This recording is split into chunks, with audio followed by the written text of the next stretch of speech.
Wheels by Pauline Hamilton. Use rollers like pencils and logs to relieve your heavy load. These form wheels so you can push or pull easily up or down the road. A wheel is a special kind of roller and a simple machine that can make your work easier. Get what I mean? A wheel with teeth is called a gear or gear wheel. They work together, two or more fitted heel to heel. The larger wheel can turn the smaller gears to make work easier, as they increase the speed and the amount of turn of the smaller. The gear wheels on a bicycle are a good example. These you can see plainly if you need a sample. If the larger gear turns in a clockwise direction, then the smaller gear will make an anti-clockwise rotation.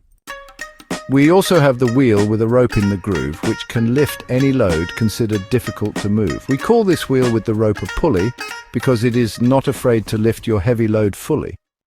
Some pulleys are fixed while others are movable. A fixed pulley changes the force direction, which is unstable. The load moves up as you pull down, like hoisting the flag as it gets off the ground. A wheel and axle machine is a spinning lever. It consists of two wheels, one size larger than the other. The long, small wheel is called the axle, like in the knob of a door. And there are other examples. Can you think of more?